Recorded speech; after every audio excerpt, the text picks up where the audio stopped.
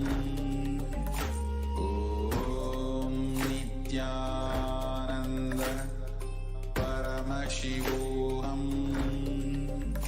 Om Nithyananda Paramashivoham.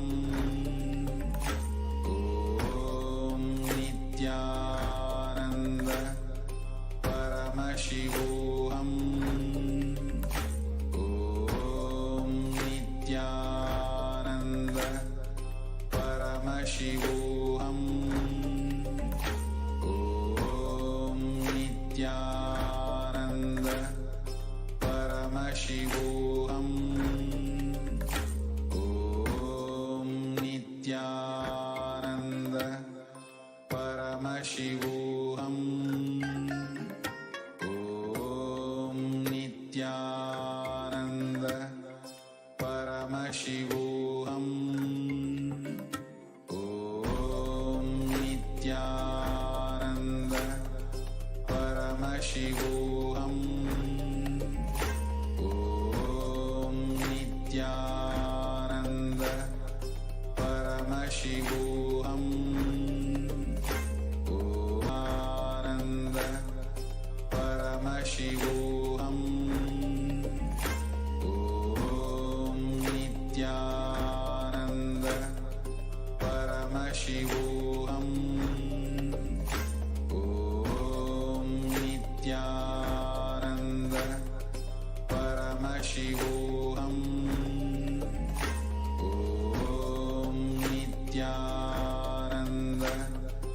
Paramashivoham.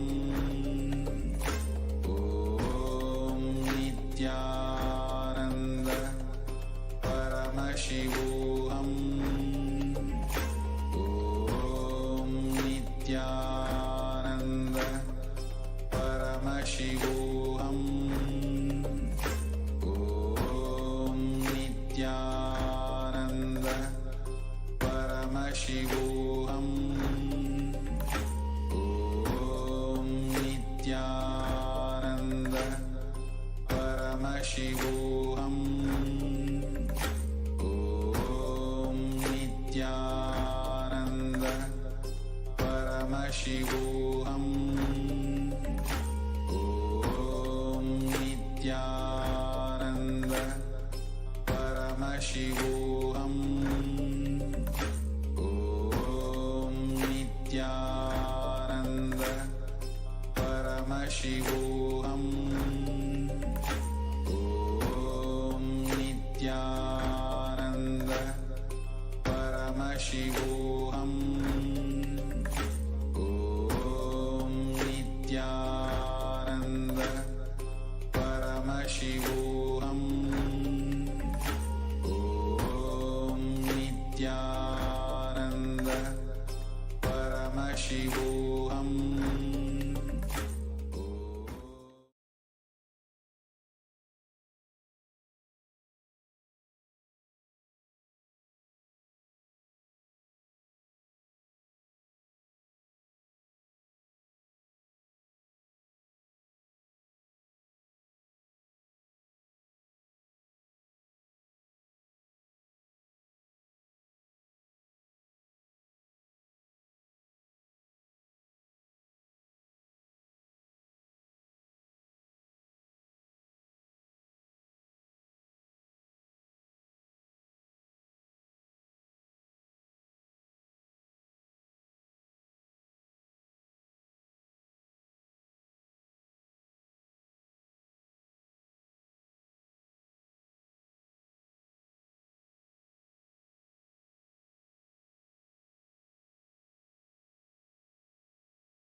Yes, sorry for the technical glitch.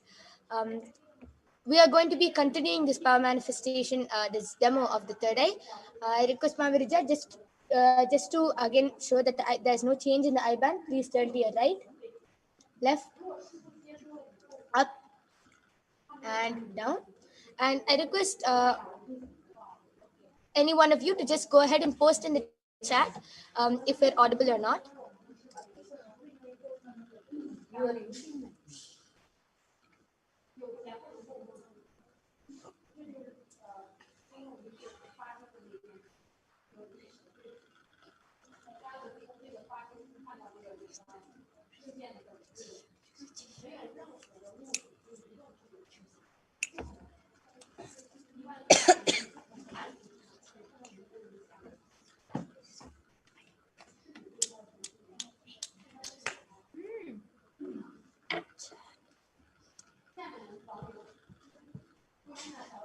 Okay. Yes. Thank you, Ma Mahajalandar Sitananda, for just confirming with us. Yes, Ma Virita, you can go ahead and continue reading. Yes, so Ma Mahajalandar Sitananda has posted audible.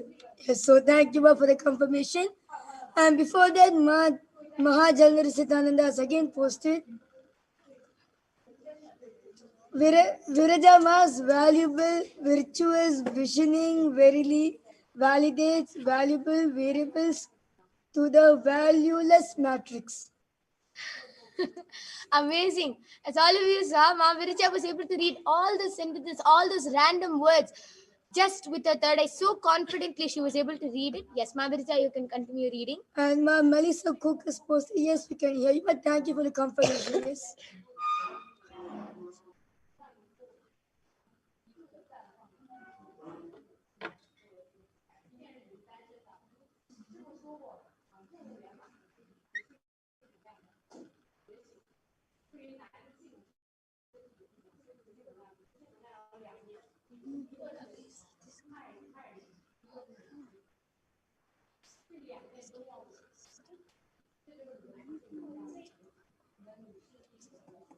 Okay.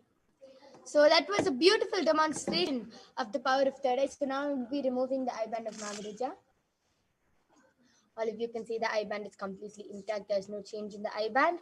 And I request the comments to stop being projected.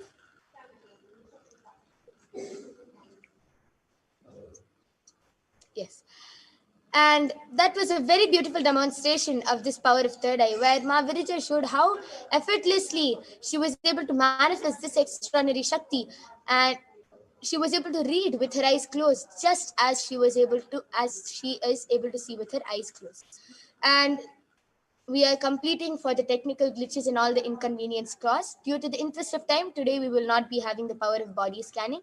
And if you want a body scanning, you can definitely come back tomorrow at PM IST every day, and you can witness this live extraordinary demonstration of the power of body scanning being manifested by the Balasans of the Nithyananda Gurukul. Again, we're completing for the inconvenience cost. We'll be moving on to the further segments. Please stay tuned, and thank you, Nithyananda.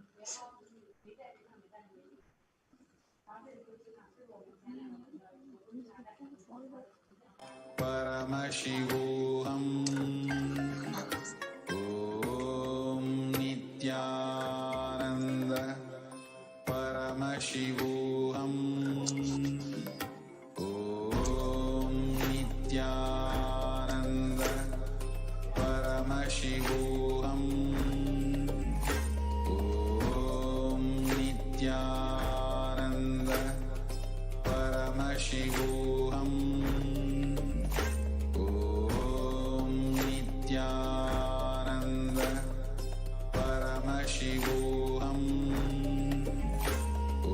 Om Nithyananda Paramashivoham. Om Nithyananda Paramashivoham. Om Nithyananda Paramashivoham. Om Nithyananda Paramashivoham.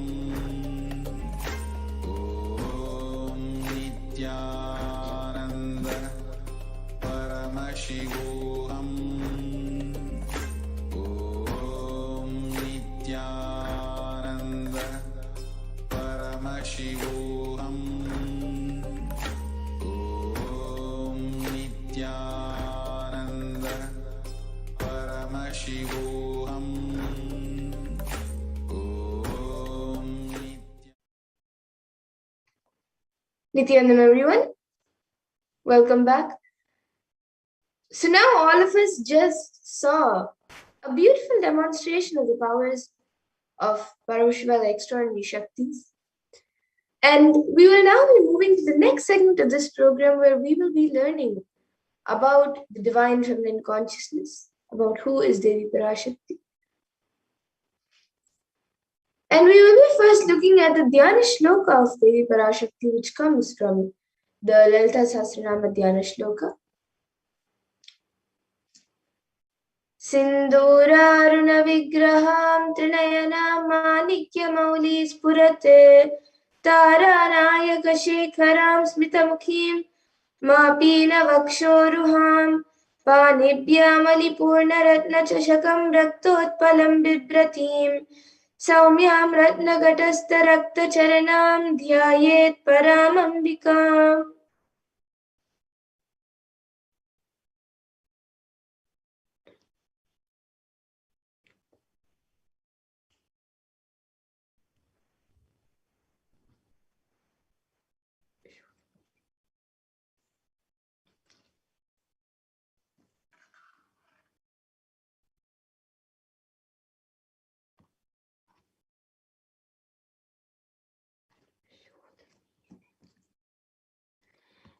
Yes, we can move on to the next slide.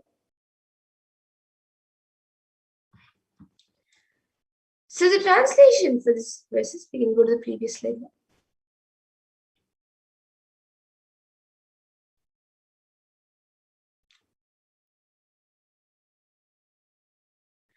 So the translation for these verses, the Divine Mother is to be meditated upon as shining in a vermilion red body, with a triple eye sporting a crown of rubies studded with the crescent moon, a face all smiles, a splendid bust, one hand holding a jewel cup bead and the other twirling a red lotus.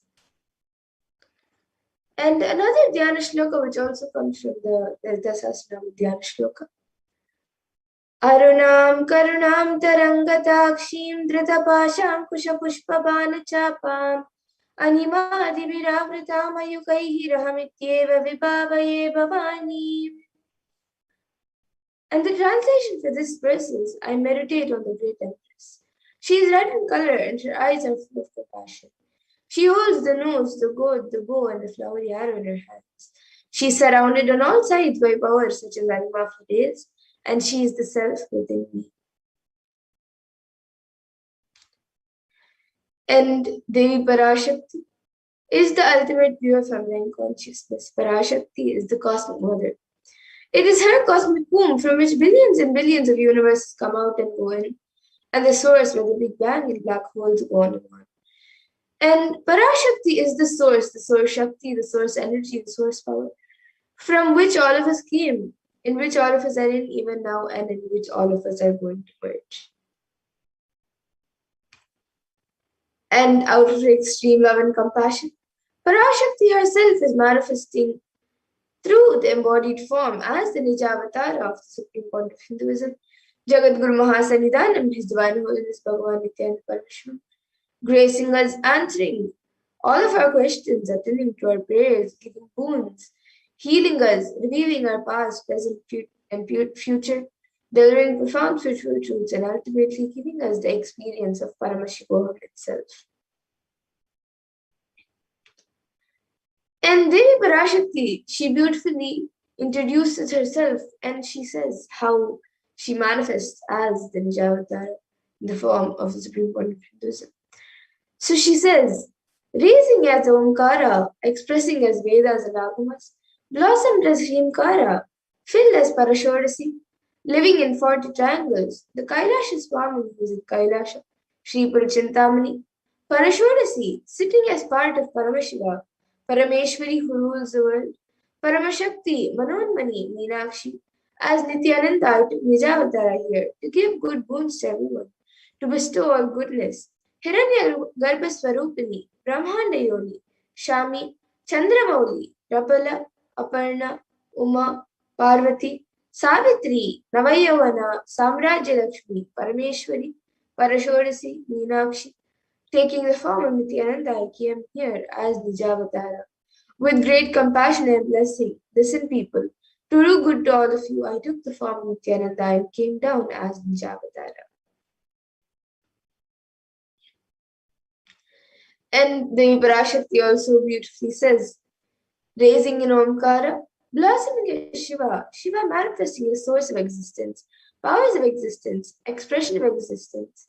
From the oneness of Om, blossoming into two as Prakriti and Purusha, blossoming as three Shaktis, Icha, Kriya and Jnana, growing as four Vedas, expanding as five Panchabutas, beyond six chakras, filled as Gotras of seven Rishis, expanding as eight directions, existing as nine Grahas, blossoming as 10 Indriyas, being as 11 Isras, creating all the worlds, bringing life to tell and make truth blossom and to do good. Parashodasi Meenakshi, in the form of Nithyananda, I came to bless every one of you. And now let's see how we can receive the Parashakti. So, literally, you are seeing Paramashivoham and Parashakti at that moment when she comes for the darshan. You are seeing her there. So, you can receive her very traditionally, in a very traditional manner. You can keep two beet leaves, one banana, and a coin in front of the screen as you watch Devi Parashakti and receive her. And for those of you who might be wondering what exactly a coin is considered as, or what is its importance, why is it kept as part of a receiving plate or a tambulam? So a coin is actually considered the traditional dakshina or the traditional offering in the Hindu tradition for any gods or deities, which is usually given in temples and in other rituals. So it can even be just 1 paise, and in the US it can even be just a cent. It can be the lowest value in whatever your money you are keeping. It can be the lowest. In India, it can even be just a paise. In the US, it can even be just a cent. Swami says, I'm not trying to monetize. Keep even 1 cent is okay. So for 100 days, if you have darshan, it will add up to $1. In India, even 1 paise is okay. And you can offer that Devi Parashakti. And once the darshan is over, you can do namaskar. You can offer your salutations and eat the banana, the beet leaf, and the beet nut, taking it as prasadam immediately. And the coins that you collect, you can send it to the Los Angeles temple for the further procedures. And now some of you might be wondering, what exactly does this beet leaf and beet nut do to you? How will it benefit you, whether it's physically, emotionally, mentally? How will it benefit you? So this beet leaf and beet nut may look too small, but in a few days you will see. You will realize how much it adds to your sentiment that really she is there. You will not take the Devi Darshan for granted. Rituals will break your monotonous unconscious mentality and lifestyle and remind you and raise you to powerful cognitions. It will break your unconscious mentality, your unconscious behavior. And now all of you can see how you can set up the tambulam, how you can arrange the tambulam, the receiving plate for Devi Parashakti.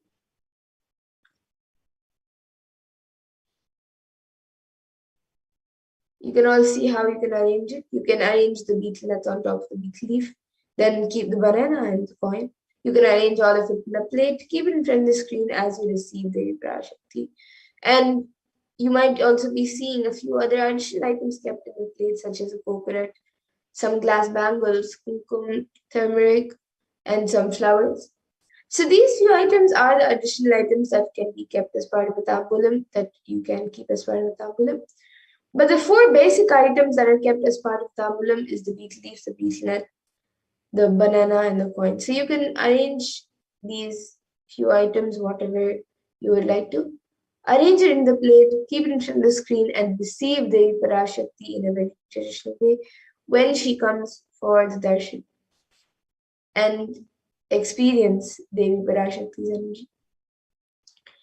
And with that, we come to a conclusion of this segment where we have learned who is Devi Parashakti and how we can receive Devi Parashakti when she comes for the darshan. And with that, we will now be moving to the further segments of this program where we will be learning what Devi Parashakti has revealed in the Akashic readings and how important it is for us to understand, internalize, and follow what Devi Parashakti has revealed in the Akashic readings for humanity on the various problems the world is going through right now, especially during this pralaya, the cosmic deluge that we are going through right now. So with that, we'll be moving to the next segment after a really short break. So please stay tuned and we will be back after a really short break.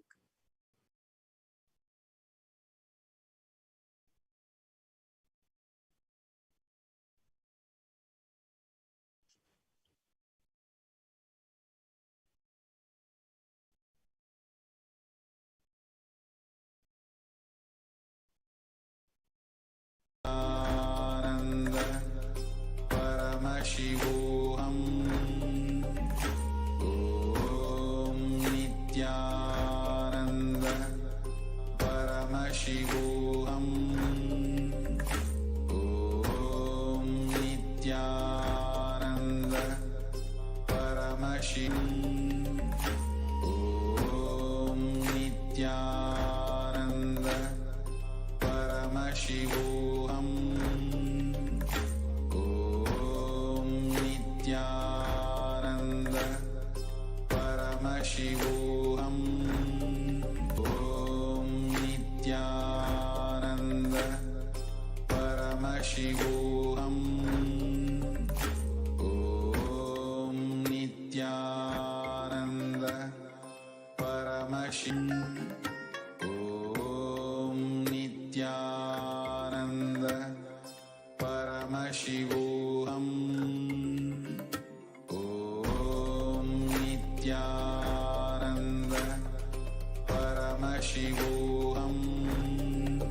Om Nithyananda Paramashivoham.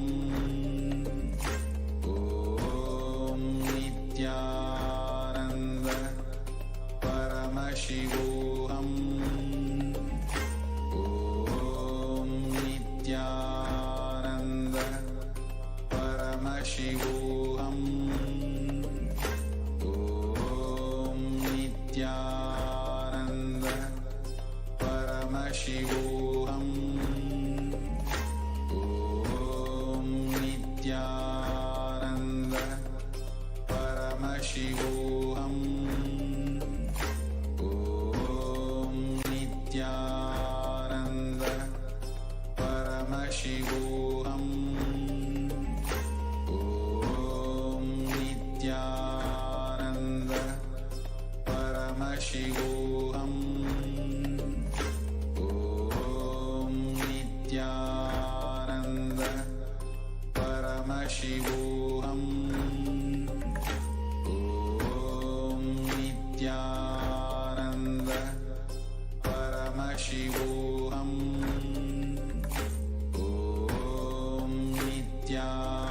Nithyananda Paramashivoham.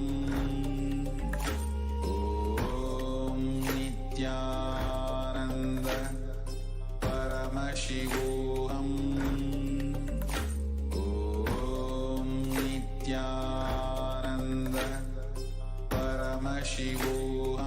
Paramashivoham.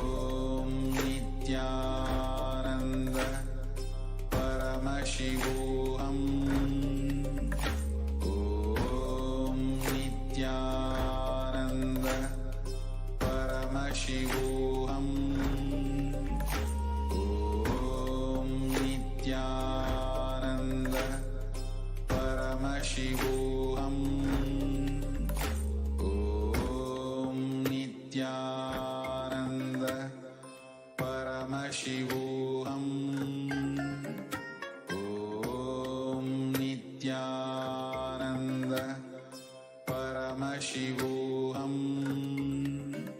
Om Nithyananda Paramashivoham. Om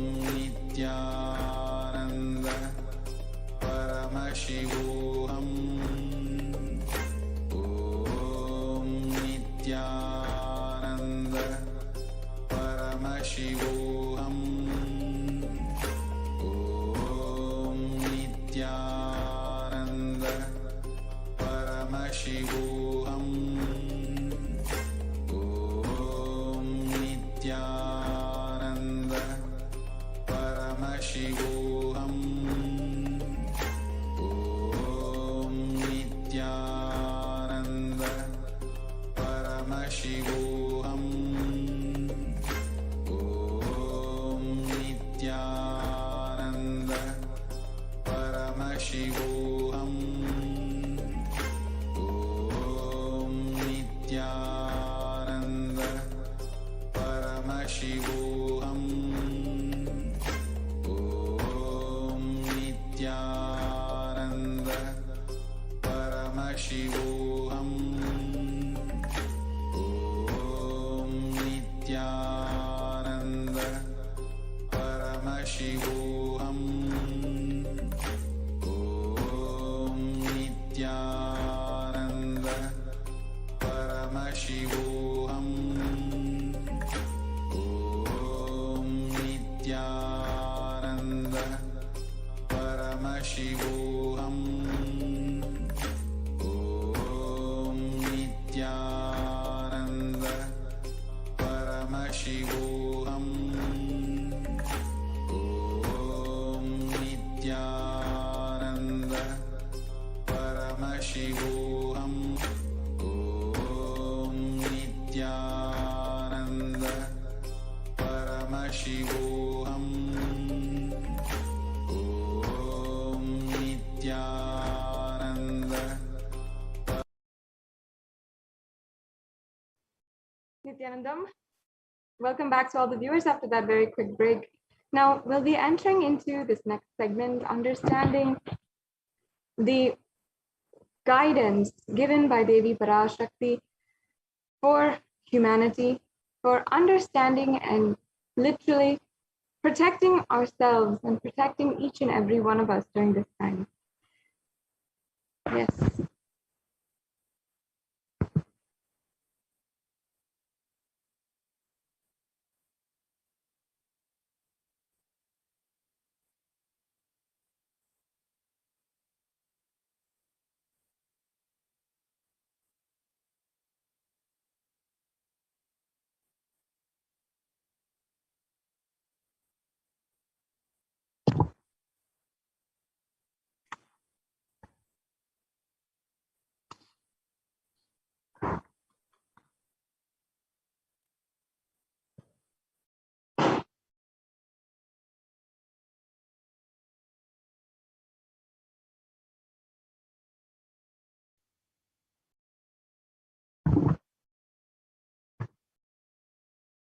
Yes. Now, in the Guru Padaka Stotram, composed by Adi Shankaracharya, the very first verse describes how the Guru Padaka, the sacred feet of the Guru, is the boat that helps us cross the Ananta Samsara Samudra, the seemingly endless ocean of samsara or suffering. And I'll just be chanting that first verse.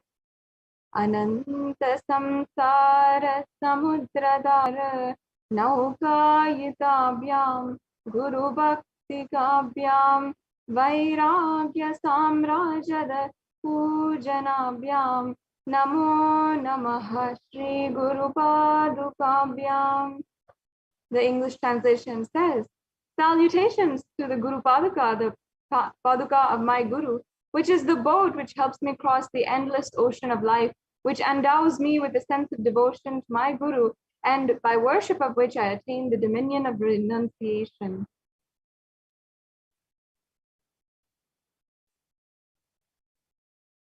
Many of us, each and every one of us, I know many of you right now, all of the viewers who are joining with us, feel that same stuck kind of feeling in the same storming and raging ocean, being unable to navigate ourselves and lost in this overwhelming vastness of suffering that surrounds us during the pralaya, the great deluge. Our loved ones are dying due to the pandemic, our homes are being destroyed due to natural disasters, and social institutions are crumbling, not available to serve us as they once used to. And literally the whole humanity is in a desperate and dire need of hope. It's time that the Supreme Pontiff of Hinduism, it's at this time that the Supreme Pontiff of Hinduism had started having taken the spiritual responsibility of this superconscious breakthrough and giving the whole humanity the darshan of Devi Parashakti, the cosmic mother, and guiding and healing the whole world as literally the boat that sails us through this pralaya. the cosmic deluge. And Devi Parashakti is herself manifesting through the Nijavatara and answering each of our prayers, granting us boons, healing us, manifesting miracles, removing all of our pain and suffering. And Devi is not just attended to us individually, but also humanity at large. And Devi Parashakti has guided the whole humanity in the form of revelations of profound sacred secrets of Sanatana Hindu Dharma, and showing us the future regarding global issues, the COVID pandemic, natural disasters such as fires and floods, and even twisted human conspiracies and underground wars, which have not yet surfaced to the common knowledge as yet.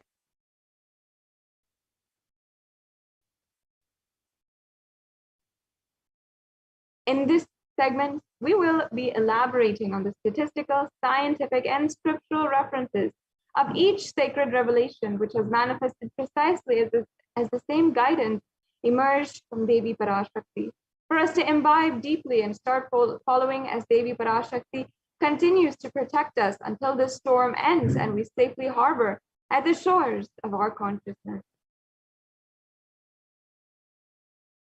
Now, we'll be understanding the revelations that Devi Parashakti had guided each and every one of us with on the rise of the sea levels.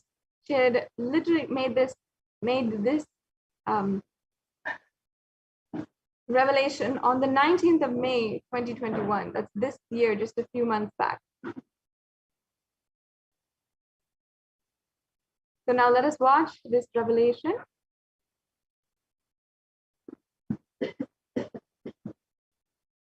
Om Andreas கல். மூன்றாம் உலகப் போரிலிருந்து தப்பிக்க எந்நாடு பாதுகாப்பென்று கேட்கின்றாய், கேட்டுக்கொள் சொல்வதை எல்லாம். மத்திய கிழக்கிலே போர், இந்தியாவில் corona கொடுந்தொற்று மற்றும் கடல் உயர் எழும்பல் எனும் மூன்றில் இருந்தும் காவல் கைலாசம் ஒன்றே. வாழ்விற்கு அதுவே நன்றே. முடிந்தால் வந்து சேர்ந்திடு. ஓம் ஓம் ஓம்.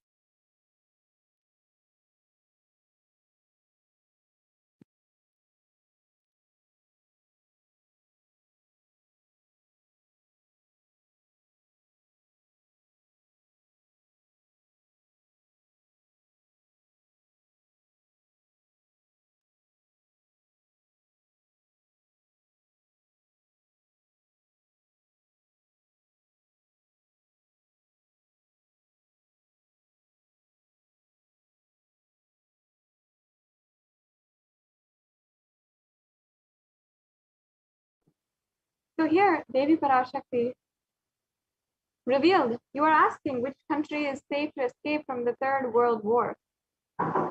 And Devi Parashakti answered, listen to everything which is said.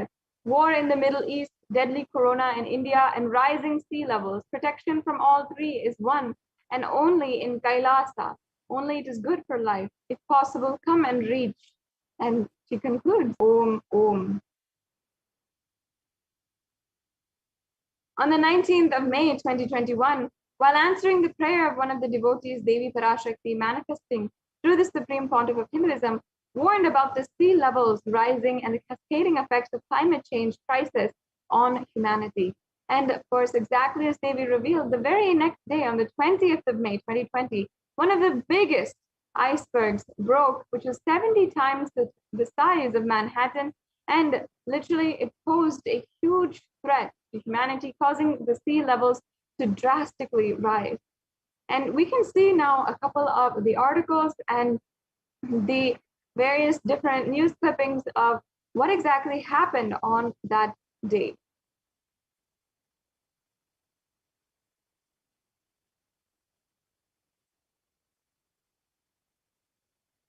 We can go on to the next slide. So here you can see a news article from ABC News. where it says the world's largest iceberg just broke off the Antarctic ice shelf. And this was from the 20th of May, 2021. And as you can see, the date and the title of the article are highlighted here as well. The next slide, please.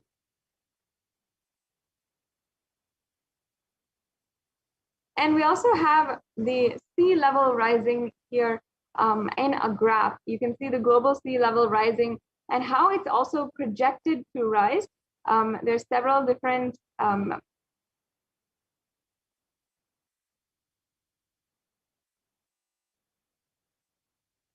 articles that also are going along with this. Sorry, if you can go back, sorry.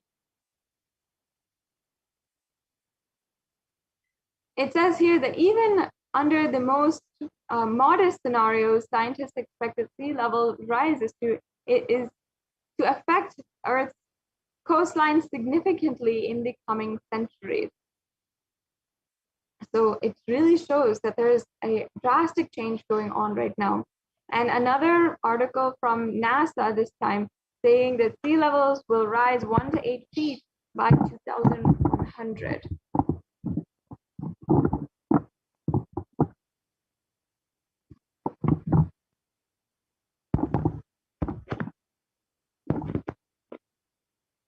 Yes, and it says that in this article, it says that sea levels since 1880 in some ocean basins and sea levels has risen as much as 6 to 8 inches or 15 to 20 centimeters since the start of the satellite record in 1993. This is the article from the NASA record.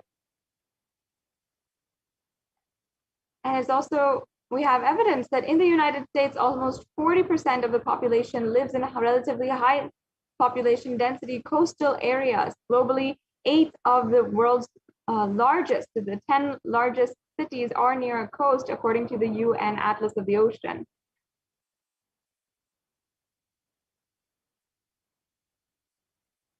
And there's another article here. It says about the nuisance flooding, which is 300 to 900% more frequent than it was 50 years ago. And it says that higher background water levels mean that deadly and destructive storm surges, such as those associated with the Hurricane Katrina, Superstorm Sandy, and Hurricane Michael, push further inland and than they once did. Higher sea levels also sliding and sometimes called nuon.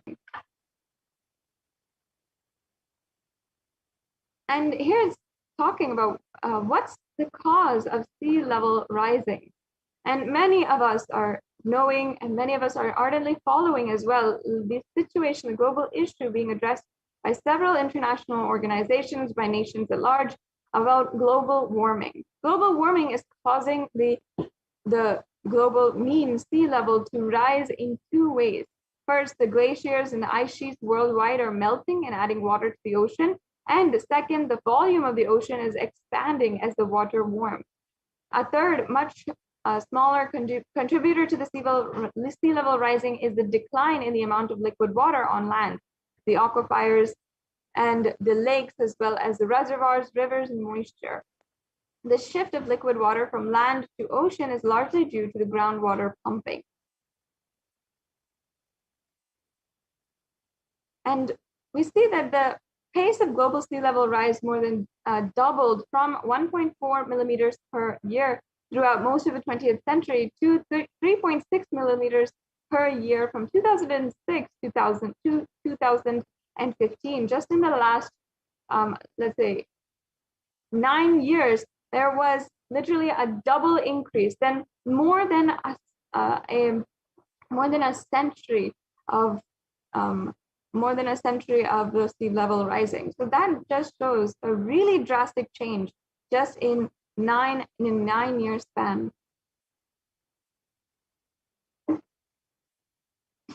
And on August 2021, just this month, the UN published the code red warning of worsening global warming and rising sea levels as well. It's a really, really serious situation now that the UN has issued a code red warning as well. And here's a little bit more information about that. From the UN, it says some harm from climate change, dwindling ice sheets, rising sea levels and changes in the ocean as they lose oxygen and become more acidic is centuries to millennia. The world is locked in to 15 to 30 centimeters of sea level rise by mid-century.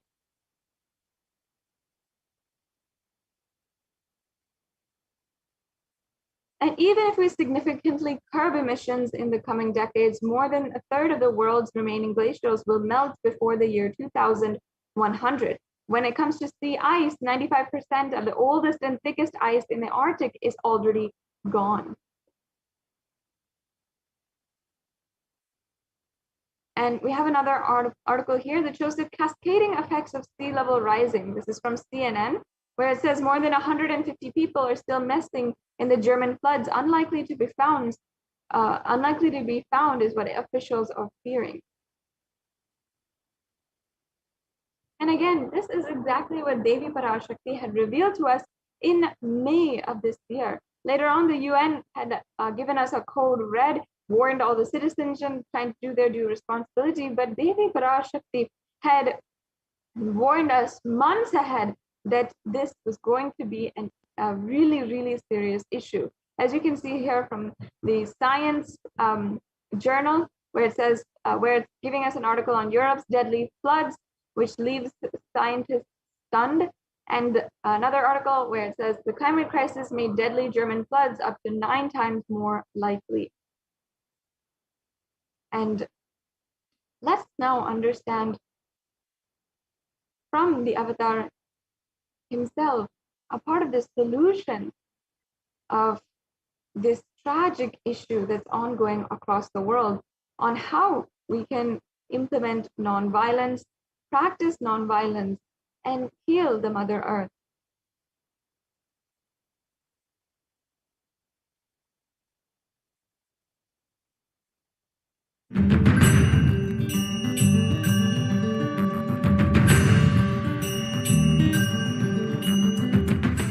The human beings have become so distanced from the real life, are ready to explore things.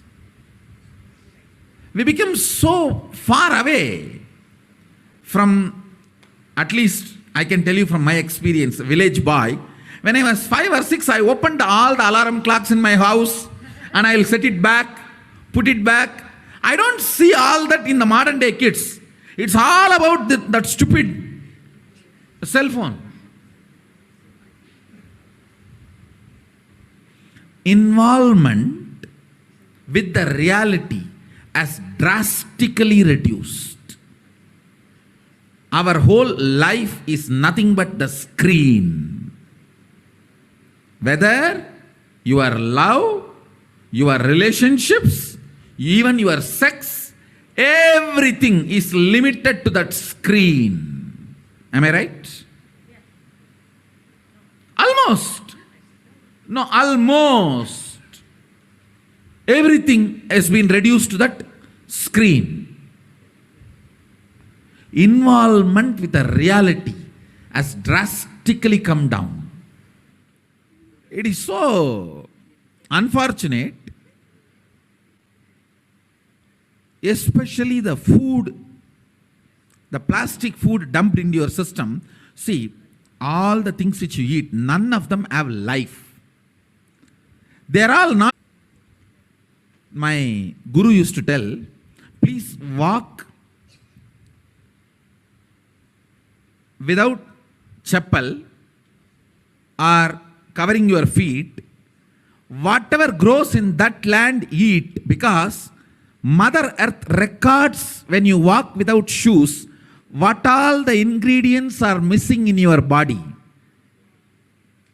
She records what you need for your body, nutrients or vitamins, whatever. Whatever is missing in your body, she produces in that food which grows in that land. And eat that and live. It is too mind-boggling concept. I tell you, only after I started doing it, I realized you don't need any external medicine if you know to live with the nature. Mother Earth, Bhumata, walk on the earth without shoes. In that land, what grows will supply exactly what you need for your body.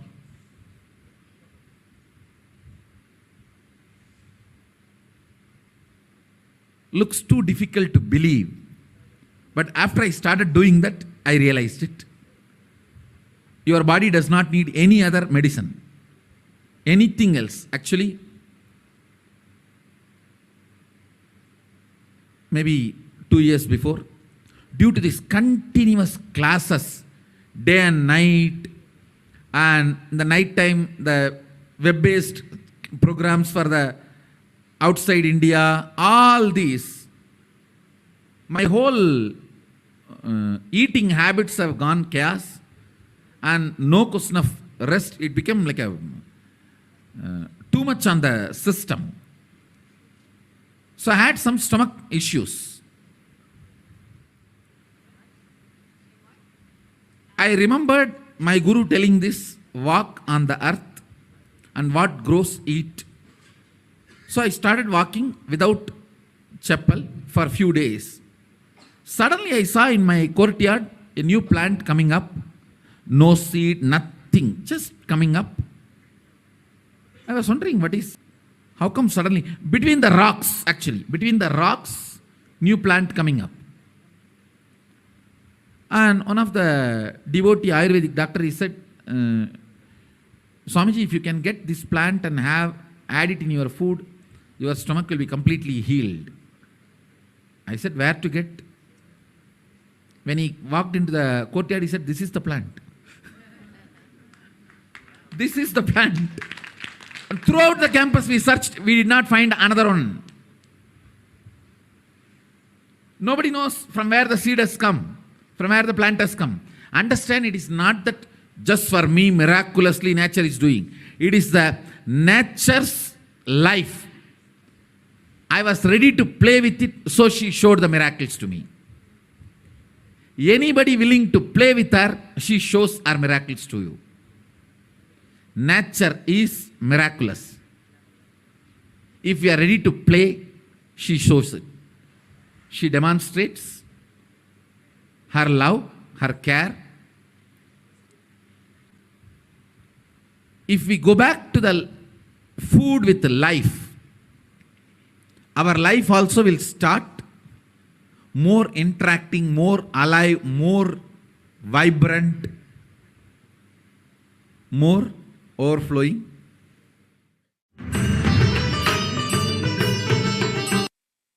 Yes, this beautiful solution was given to us by the Supreme Pontiff of Hinduism back in 2017. Now, let us understand more from the grand narrative of Hinduism on ahimsa, non-violence, and how that will be a solution for the world's global crises as well.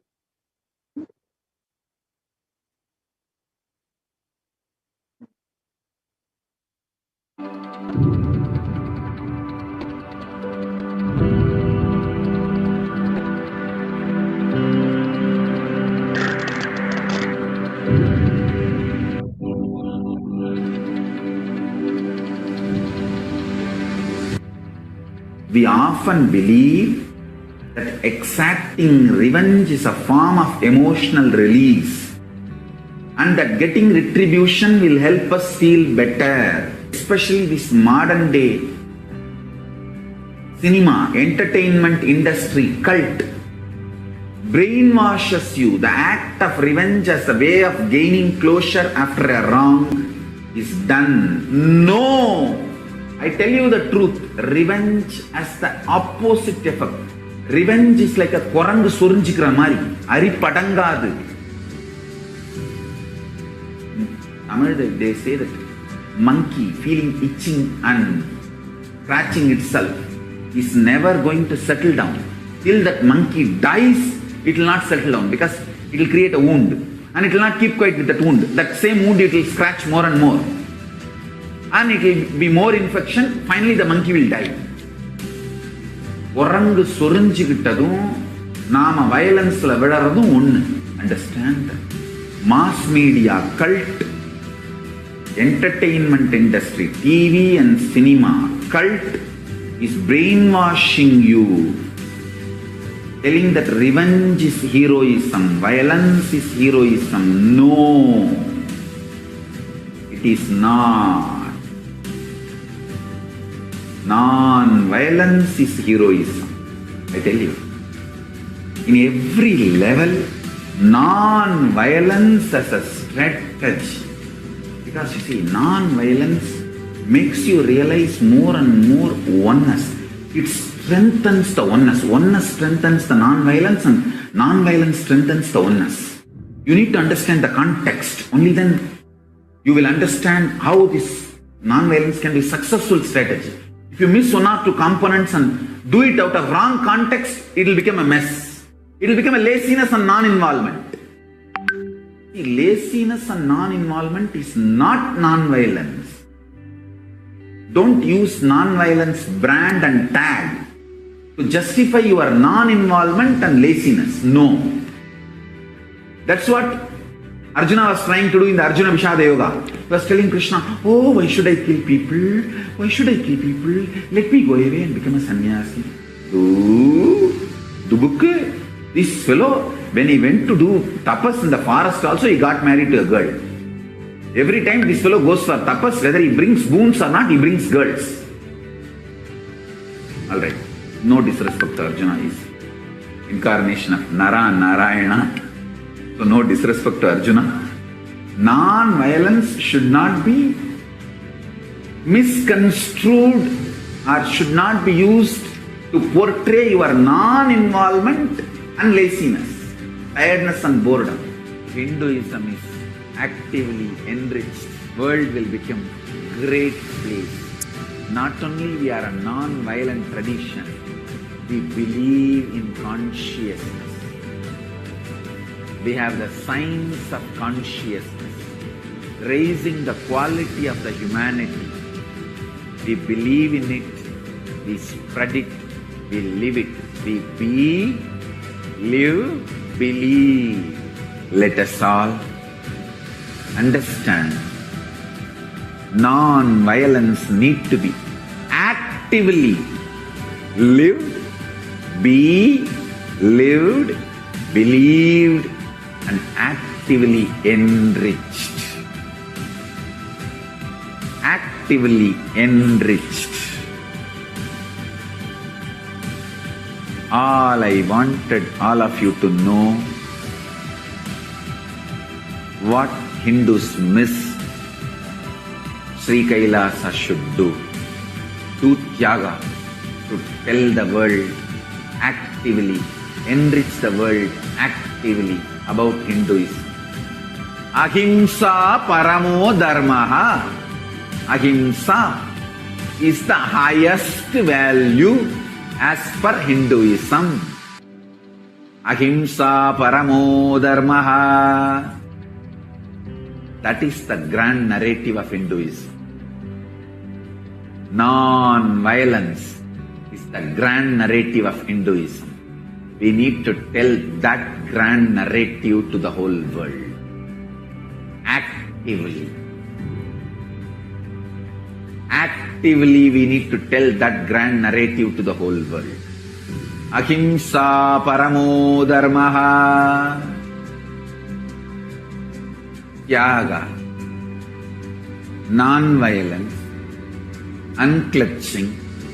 All these are not inactive, tamasic, inertia, lazy, tired, bored, withdrawn lifestyle. Non-violence means not only you will be non-violent, ahimsa, established in ahimsa, you will actively practice ahimsa and enrich everyone to live ahimsa. You will create an ecosystem where ahimsa can be practiced with integrity, Understand? All the infrastructures needed to keep the non-violence, ahimsa, alive. Media. Media is the non-violent way of reaching out to people and telling the real truths and facts. Like media, education mechanisms, everything should be actively filled with the truths, ideas about non-violence, yaga, spiritual strength, powerful cognitions, all these great truths. Listen. Again and again and again. Many are trying to harass me through the social media and all other way, saying that, oh, you are teaching constantly non-violence, ahimsa, peace. Don't you see you are making Hindus weaker and weaker? Understand? If Hindus listen to what I am saying sincerely, they will understand I am trying to make them really stronger. Understand? Strength is intelligent way of existing.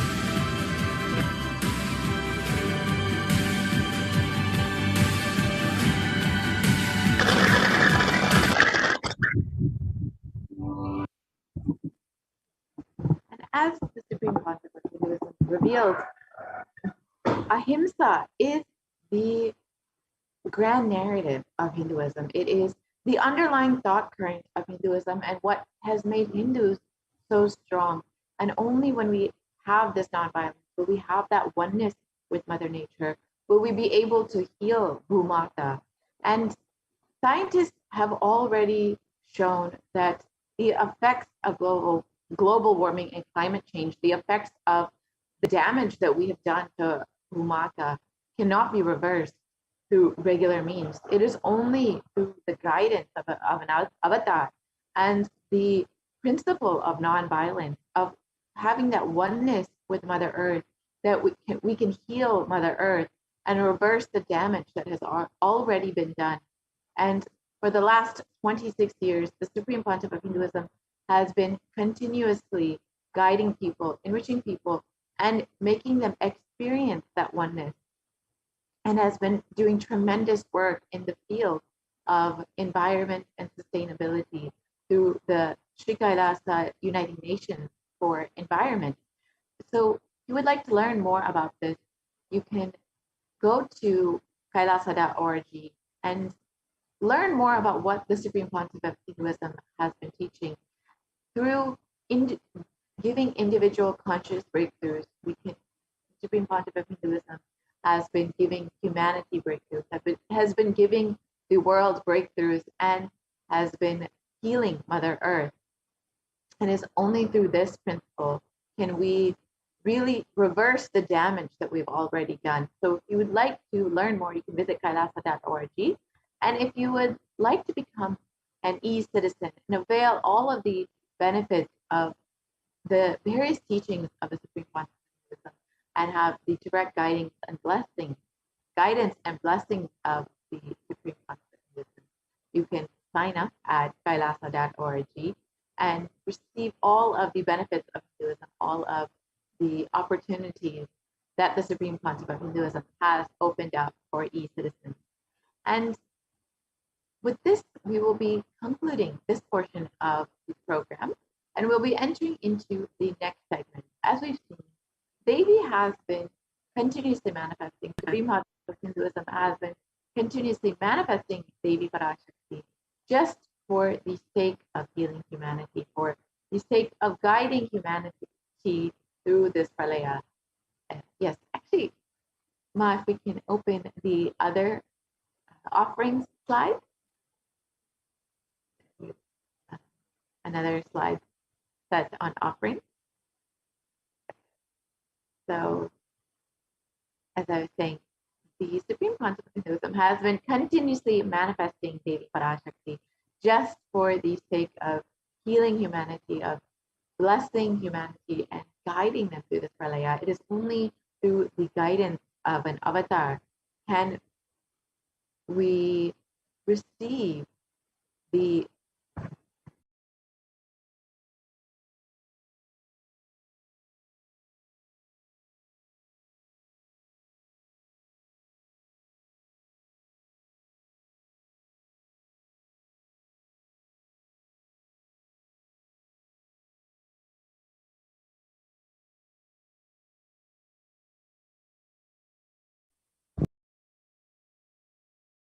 Paramashivoham. Om Nithyananda Paramashivoham.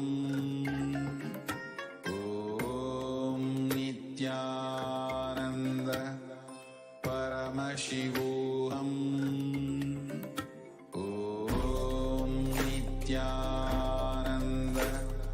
Paramashivoham. Nithyananda Paramashivoham. Om Nithyananda Paramashivoham. Om Nithyananda Paramashivoham. Om Nithyananda Paramashivoham. Om Nithyananda Paramashivoham. Om Nithyananda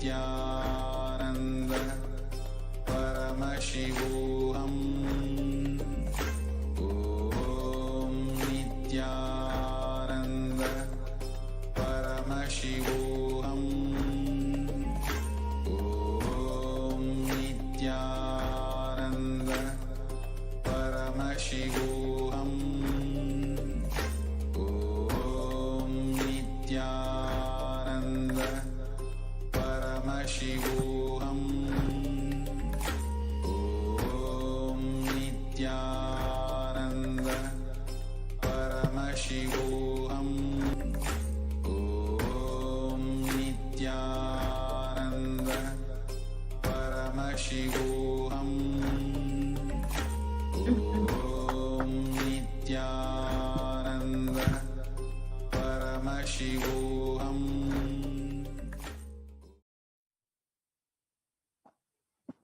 Sorry for the technical glitch. Welcome back, dear viewers. So, as I was saying, we will be entering into this segment where we can understand how we can connect more deeply with Devi Parashakti.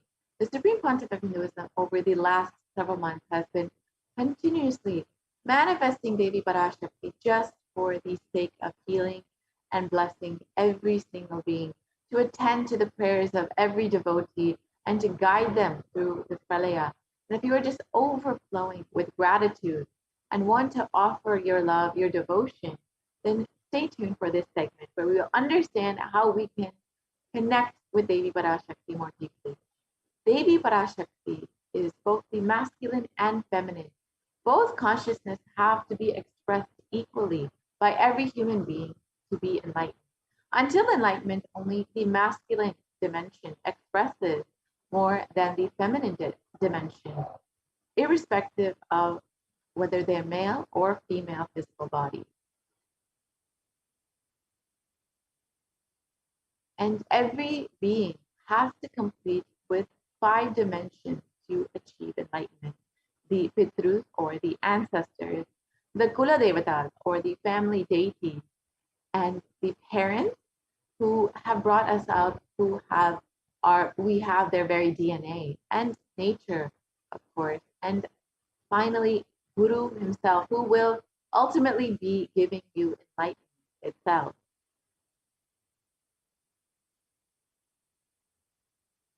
And incomes are life negative and adharmic cognitions, and in the 5 dimensions lead to misconstrued karana and karya, the cause and effect. And this further leads to suffering and pain and calamities in individuals in personal and collective and global issues.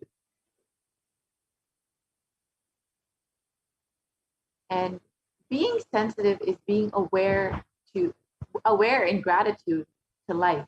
Everything from the air that we breathe to the place that we sit, the energy that you feel, it exists. Energy to celebrate you exists. Having that gratitude, the sensitivity to life will bring so much of auspiciousness to you.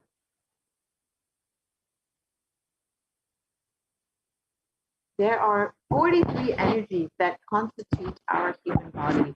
When all 43 are integrated, Dharma, you become enlightened. Dharma, the cosmic motherly completion and sensitivity from the level of the Panchabhutas, is the core principle of the cosmos.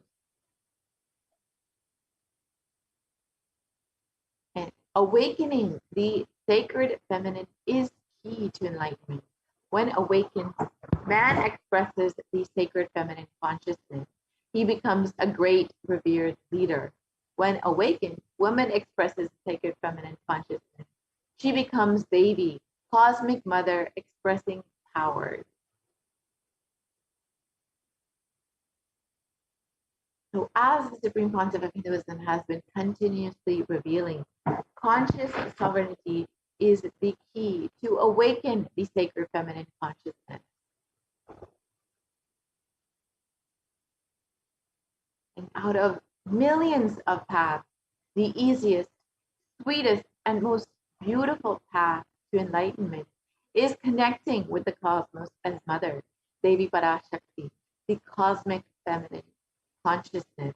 And when your guru himself is manifesting Devi Parashakti, it makes the experience that much more sweet. She is the one who expresses as guru as all of the gods and all the manifestations in the universe. She can straight away deliver enlightenment by connecting through the cosmic umbilical cord.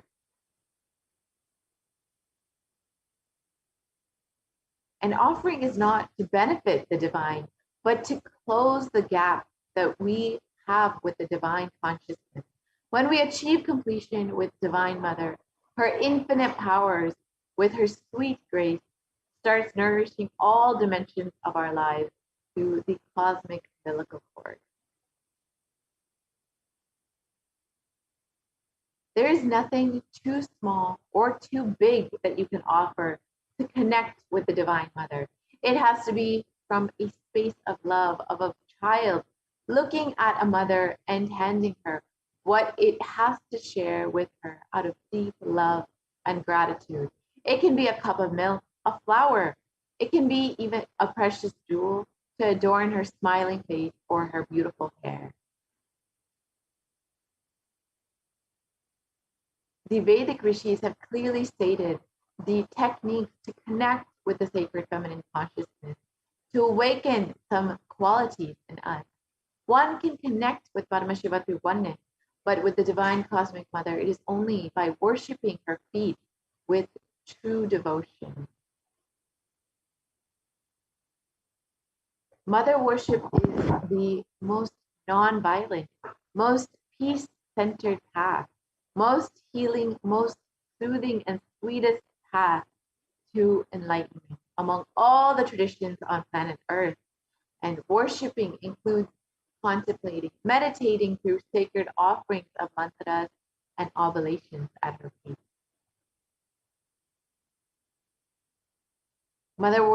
As we stated, mother worship is the most non-violent and peace-centered path.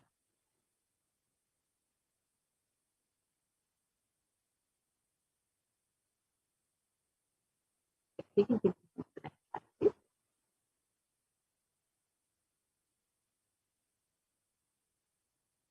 So why divine feminine? It's because she is the ultimate. She is the ultimate consciousness that we can all connect with so easily.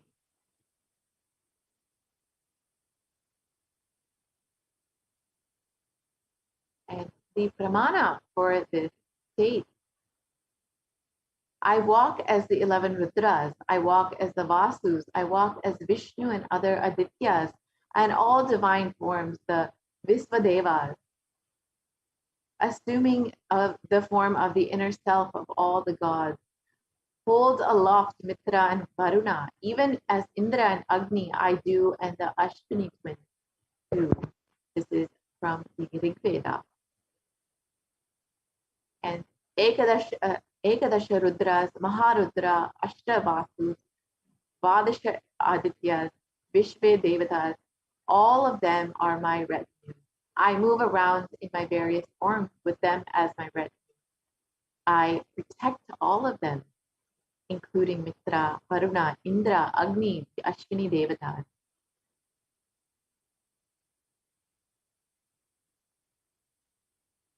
Devi declares herself as the inner self of all the gods, the divine energies. She is all pervading and all permeating. So when we learn how to connect with Devi Parashakti, when we experience that divine feminine consciousness, when we are able to open that, we can do that through the various offerings to Devi Parashakti.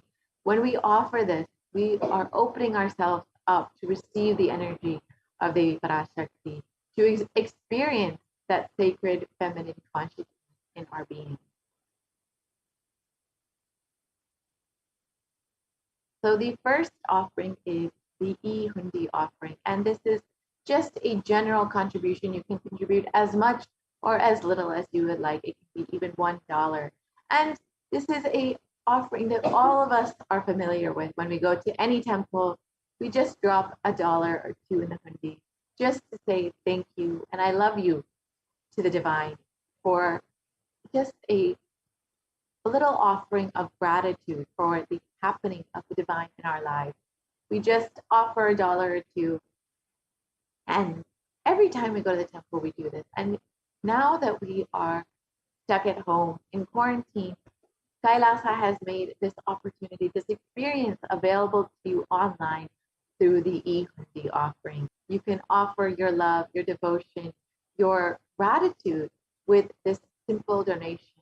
And it is stated that Devi is fond of true devotion and is realized through true devotion. She can be won over through true devotion. She removes all fears. So when you make this offering out of your true devotion to Devi Parashakti, you will certainly be blessed with the removal of all fears in your life. It is stated that Devi likes to be worshipped in autumn. And here it is not talking about the autumn, the season, but rather the autumn of our lives, when our thoughts turn more and more inward, when the role of the divine becomes more prominent, more vital in our lives, and the need for Devi Parashakti becomes much more strong. And Devi is described as the one who bestows happiness on her devotees. Sorry, if we can go back. Is the one who just bestows happiness on all of her devotees. So you can offer this E-Hundi offering, this general contribution, and out of your gratitude and devotion to Devi Parashakti. And when you offer this, your name will be chanted during the puja to Devi Parashakti, and you will receive all of the blessings and auspiciousness from Devi herself. And the next offering is the Sankalpa chanting. And the Sankalpa is something that we're all familiar with before we start any endeavor in our lives, before we enter into any new stage of our lives. We want to make sure that we set the conscious resolution, the Sankalpa, for auspiciousness to happen in our lives. So when you offer this Sankalpa chanting for any endeavor or anything that you want, any conscious resolution that you want to make, you are receiving all of the energy and blessings of the Cosmic Mother for your conscious resolution to happen. She will just pour all of her energy to ensure that whatever you want to manifest in your life happens. And it is described in the Saundarya Lahari. Let the mantras I chant with the sacrifice in my soul become chanting of your name. Let all my movements become auspicious mudras. Let my travel become the perambulation around thee. Let the act of eating and drinking become the offerings, oblations in Homa and Yajna. My act of sleeping become salutations to you. And let all the acts become part of your worship. So when you offer this, you will receive all the blessings, both asked and unasked, remembered and forgotten, that you wish to manifest by the grace and love of Devi Parashakti herself.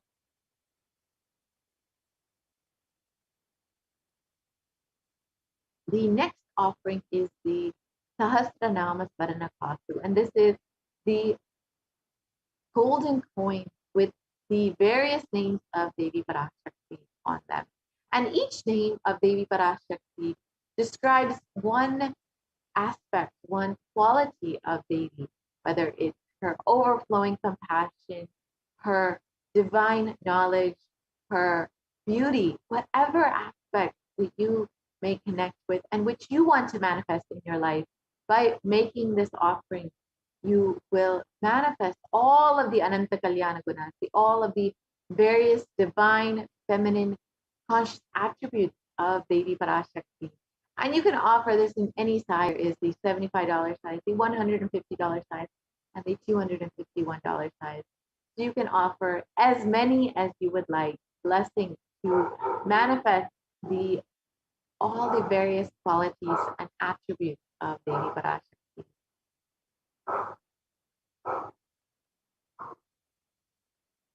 The next offering is the Mukta Anguti, the nose ring made for Devi Parashakti, and the goddess who brings good fortune, who is praised by the gods, who is served by Devendra, who is praised by Deva, by the Devas, troubled by the Asuras, who is praised and remembered as devotion to her solves all, who is the source of all good in the world. Let that goddess destroy all obstacles. So when you offer this Mukta Anguti, you will receive the blessings for protection from all dangers and fears in your life. Devi is the one who brings all good fortune, and all the Devatas and Devas are worshipping Devi Parashakti to remove all their troubles from any Asura. So when you offer this Mukta Anguti, you will also receive the protection from all dangers and fears in your life. And again, you can offer this in various sizes. The next offering is the Svarna Padma Pushpa, which is the golden lotus. And Devi is the one who bestows accomplishments and intellect, who showers worldly property, and Devi, who powers the subtle mantra of the cosmos. I bow down to you, Devi Mahalakshmi. So Devi is known to bring all auspiciousness, all goodness, all prosperity and abundance in our lives. And when we offer this Svarna Padma Pushpa, the golden lotus, which has so much of great significance in Hinduism, the lotus is found in many, many aspects of Hinduism. The Shakti of Paramashiva is considered a lotus. The base of the Paramashiv is considered a lotus. And the disciple of Paramashiva is considered a lotus ready to bloom. So when you offer this Svarna Padma Pushpa, you will receive the blessing for attracting all the positive relationships and in your personal life and in your business life as well.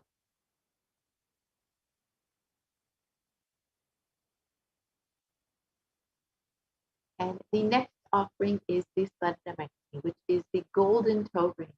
And it's described about Devi's feet in the Saundarya Lahari. Lord Brahma, the creator of the Yor, selects a dust from your feet and creates this world. The great Adishesha, with his thousands of heads, somehow carries a dust of your feet with great effort And the great Lord Rudra takes it and powders it nicely and uses it as the holy ash. The very feet dust of Devi Parashakti are worshipped by all of the gods and goddesses, and the feet dust is just enough to create the entire cosmos itself.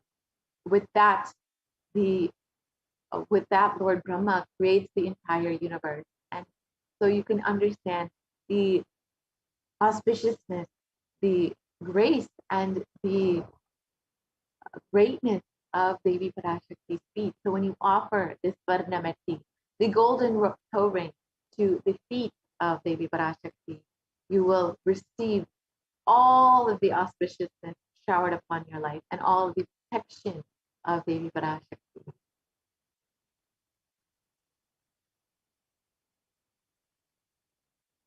And you will receive the blessings for life of leadership qualities by offering worship to the divine lotus feet of Devi Parashakti. And even by worshipping a tiny grain of dust from her feet, you can achieve this. So the meti is the gold toe ring to worship the divine feet by adorning Devi's divine lotus feet with this golden toe ring. And the next offering is the golden hairline jewelry. And Devi is described. She who makes this nectar flow from the Sahasrara, the crown center, to the Anya, the third eyebrow center, and permeates through all the 72,000 nadis and gives us the ultimate experience of the cosmos. So when you offer this, you will receive the blessing to live an enlightened lifestyle. Your Sahasrara will literally overflow with bliss and permeate to all of your 72,000 nadis and give you the ultimate experience of enlightenment.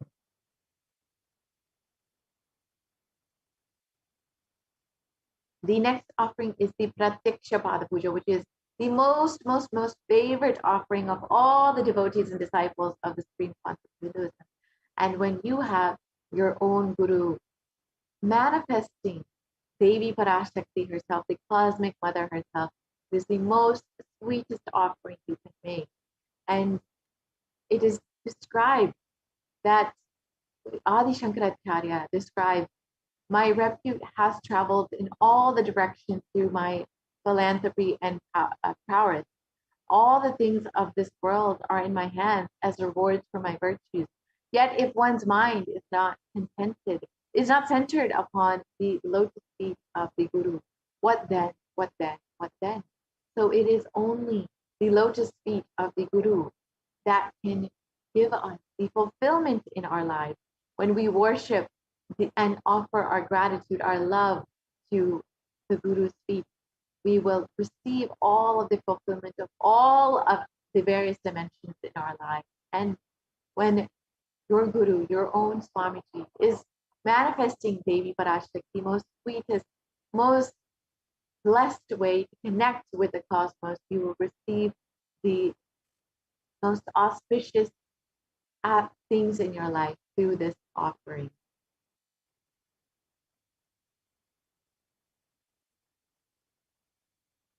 And Devi is Guru, the feminine consciousness, the one beyond the idea of male and female, and the most auspicious offering to Guru and the dimension of the cosmic mother is the offering of the Pratyaksha Pada Puja. And when you offer this, you will be blessed with the fulfillment of all your wishes, all dimensions of your life, and ultimately give you the guidance to the most sweetest path to enlightenment.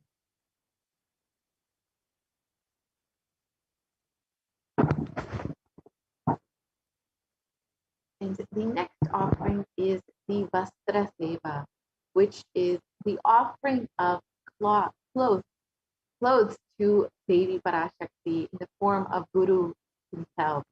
And you do this during the Pratyaksha Pada Puja, the most sweetest path and protection from all obstacles and fears in your life when you offer the Vastra Seva to Devi Parashakti, manifesting through your very own Guru.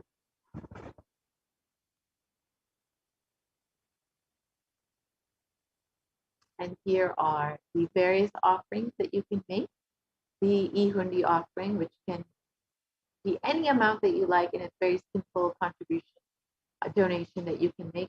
The Sankalpa chanting, the Devi Sahasranama Svarna Kasu, and the Mukta Anguti, the Svarna Padma Pushpa, the golden lotus, the Svarna Metti, the golden toe ring, the Mantika, the gold hairline jewelry, and the Pratiksha Pada Puja, the offering to the divine lotus feet of your Guru, manifesting Devi Parashakti herself, and the Vastra Seva, the offering of clothes to the Devi Parashakti, manifesting your Guru, manifesting Devi Parashakti.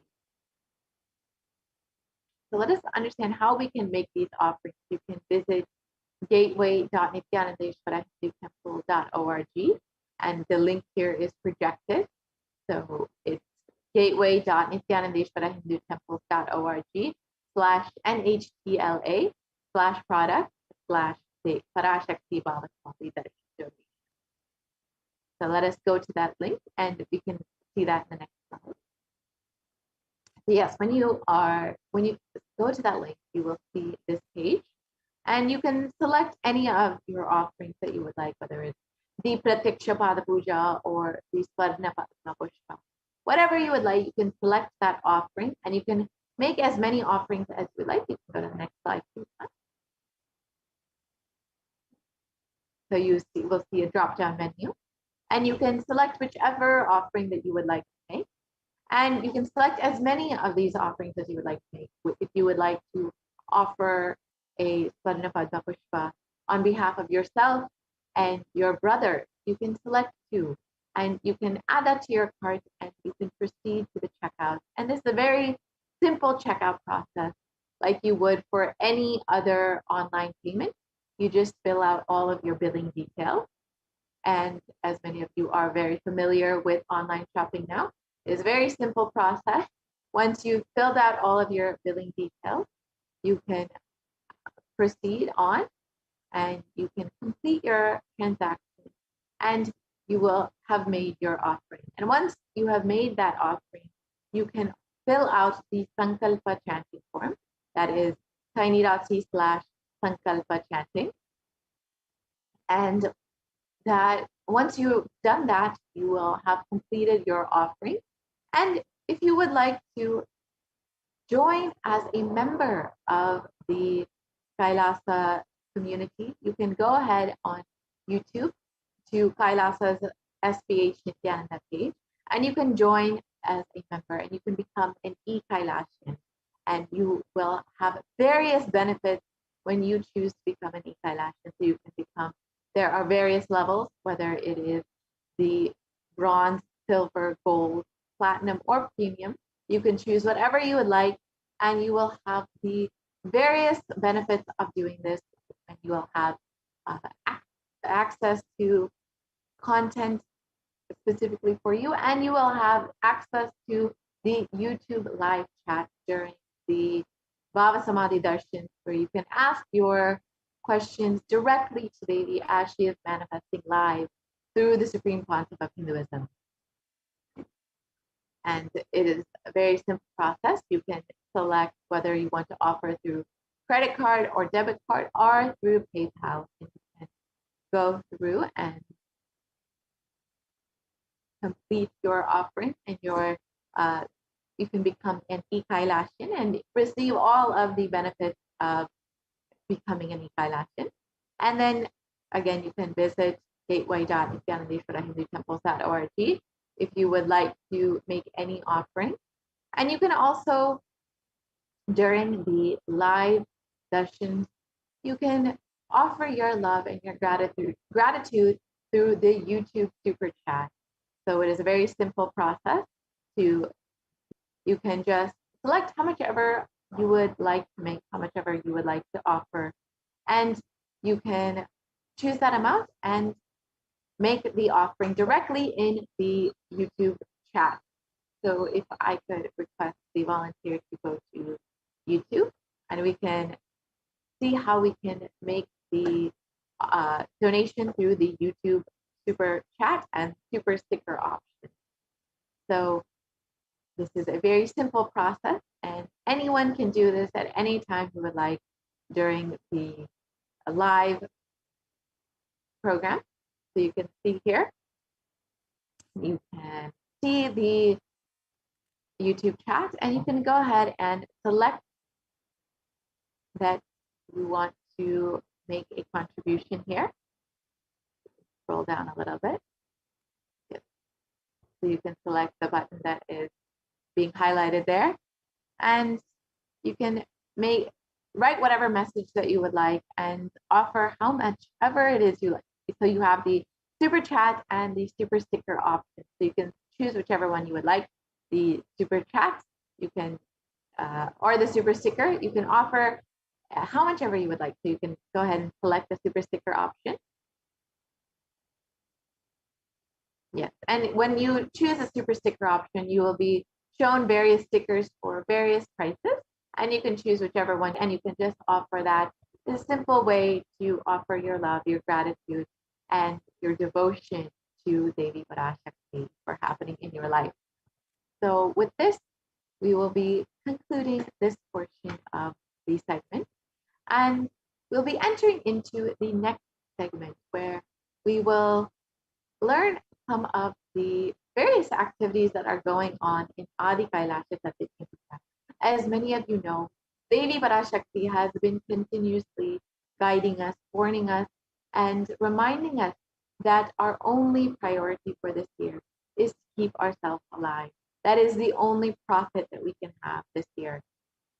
And the Supreme Pontiff of Hinduism, out of his deepest compassion for each being, has opened up all of the Kailasas in India for the sake of life, for the sake of multi-layer quarantine. All the Supreme Pontiff of Hinduism has opened up all of the Kailasas as COVID care centers in India, and has allowed any being in India to come and quarantine there with multi-layer quarantine and all of the protection of the avatar himself. And it is not just the quarantine that the Supreme Pontiff of Hinduism is providing for every resident, but every aspect of your life is completely secured, whether it is food. The Supreme Pontiff of Hinduism has been providing free organic sattvic food for every meal during this quarantine, and free internet services for everyone who wants to work from home. You do not need to compromise on your livelihood just to protect your life.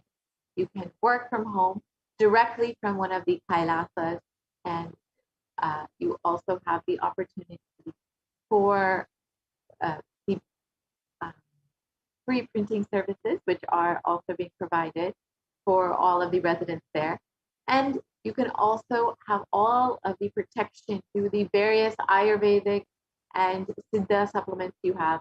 So all of the paths of healing in the Adi Kailasha Satyajnana, whether it is Ayurveda, Siddha, homeopathy, naturopathy, allopathy, all are available for every resident there to provide all of the basic care and needs that they might have, as well as all of the immune boosting supplements that are needed during this time.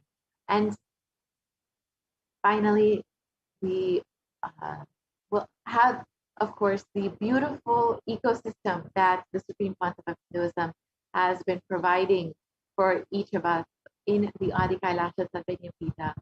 And you will have the opportunity to partake in all of the various activities, whether it's yoga or all the temple activities. There are various classes that are being provided for all of the residents and Kailashins there. So you can ensure that you are continuously staying in this high space, not being brought down by all of the suffering and destruction that is going on during this pralaya. You will continuously